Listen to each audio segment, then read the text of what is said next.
உண்மையாலுமே விஷால் அவர்களுக்கு என்ன ஆனது? இத பத்தி ஒரு பிரபலம் ஓப்பனா சொல்லியிருக்காங்க. அதாவது அப்போலோ மருத்துவமனை ஏற்கனவே விஷால் அவர்களோட உடல்நிலைய பத்தி ஒரு அறிக்கைய ரிலீஸ் பண்ணியிருந்தாங்க. அவங்களுக்கு வைரல் ஃபீவர். அதனால தான் அவரோட நடவடிக்கை அப்படி இருக்கு. ரொம்ப ரொம்ப சோர்வா இருக்காங்க. அப்படிங்கிற ஒரு விஷயத்த சொல்லியிருந்தாங்க.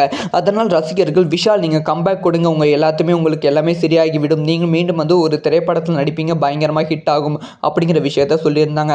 ஆனா இப்ப தான் உண்மையான விஷால பத்தி உண்மையான ஒரு விஷயம் தெரிய வந்திருக்கு. அதாவது விஷால் அவர்களோட இந்த ஒரு விஷயத்துக்கு காரணம் அவங்களுக்கு வைரல் ஃபீவர் கிடையாதாம்.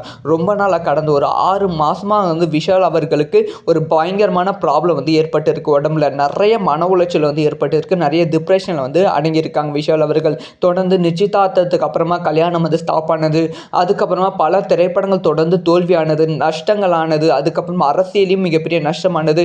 இது எல்லாமே சேர்த்து அவங்களுக்கு ஒரு ஹெட்ல ஒரு ப்ராப்ளம் வந்திருக்கு. தொடர்ந்து தலைவலி வந்திருக்கு. அப்படி தொடர் தலைவலியால் வாமிட் அதிகமா விஷால் அவர்களுக்கு வருமா?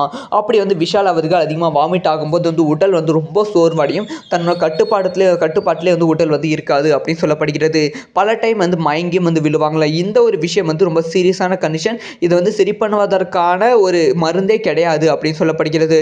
கொஞ்சம் கொஞ்சமா அவரே தான் சரியாவாங்க அப்படிங்கிற ஒரு விஷயமும் அவங்க சொல்லியிருக்காங்க. இது விஷால் ரசிகர்கள் மத்தியில் பெரும் அதிர்ச்சியை ஏற்படுத்தி